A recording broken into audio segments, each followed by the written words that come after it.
Klabu ya Yanga wanaendelea na harakati za kuimarisha kikosi chao katika soko la uhamisho baada ya kumsajili mshambuliaji Peter Shalulile kutoka Mamelodi Sundowns.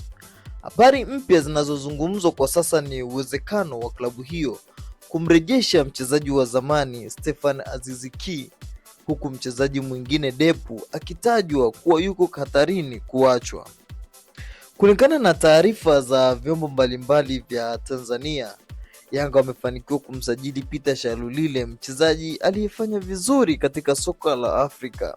Hata hivyo, klabu hiyo bado haijamaliza kazi yake katika soka la uhamisho. Inadaiwa kwamba wanakusudia kumleta wachezaji wawili zaidi, mmoja wa katikati wa kushambulia na mwingine wa katikati wa kujihami na kujilinda. Miongoni mwa majina yanayotajwa kwa nguvu ni Stefan Aziz Ki. Yanga wanadaiwa kuwa wamekubali kulipa kiasi cha dola za Kimarekani takriban shilingi bilioni 1, ambao ni dola za Kimarekani 4,000 ili kumrejesha mchezaji huyo Yanga. Aziz Ki hakuwa mgeni katika kikosi cha Yanga, kwani alicheza nao msimu wa 2023 kuelekea 2024 kabla ya kuondoka kwenda Wydad Casablanca. Kwa sasa yupo katika klabu ya Al Ittihad ya Libya. Swali kubwa watu wanaojiuliza ni je, kama Yanga watafanikiwa kumshawishi arejee katika soka la Tanzania, wataweza? Wakati huo huo, mchezaji Depu anatajwa kuwa miongoni mwa wanaoweza kuachiliwa ili kutoa nafasi kwa Aziz Ki.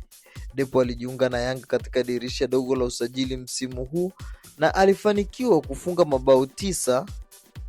Alikuwa miongoni mwa wafungaji bora wa klabu hiyo ya Yanga, nyuma ya Alan Okello aliongoza kwa mabao 14 na Prince Dube aliyefunga mabao 10, ambaye mchezaji huyu tayari ameshaondoka. Licha ya rekodi hiyo, inaonekana Yanga wanahitaji mchezaji anayeweza kutoa mchango mkubwa zaidi katika timu yao, licha ya ule alionyesha Depu katika msimu uliopita. Kwa sasa Yanga wana wachezaji wa kigeni 11, miongoni mwao ni Ibrahim Traore, Hussein Zakon, Peter Shalulile, Higuaina, Kosi, Atola Yao, Shadrack Boka, Duke Abuya, Max Nzengeli, Alan Okello. Sheria ya TFF inaruhusu klabu kuwa na wachezaji wa kigeni hadi kufikia 12. Ili wasajili wachezaji wawili wapya, mmoja inabidi aondoke ili kufikia idadi ya wachezaji ambayo inaruhusiwa na shirikisho la mpira wa miguu Tanzania. Wapenzi wa Yanga kwa sasa wanauliza na wana maoni yao mengi, ni kwamba ni je, uamuzi sahihi wa kumwacha Depu na kumleta Aziz Ki pale na nyota wengine, au Depu anastahili kubaki katika kikosi hicho?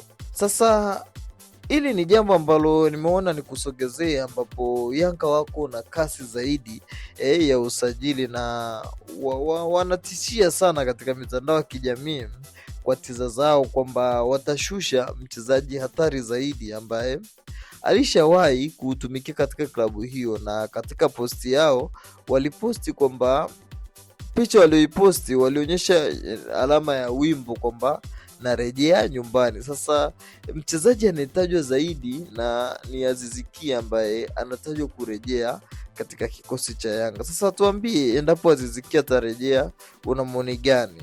Tusisite kutuandikia hapo katika uwanja wa comment section. Pia usisahau kusubscribe na kuturn on notification ili uwe kwanza kupata taarifa zetu kila mara.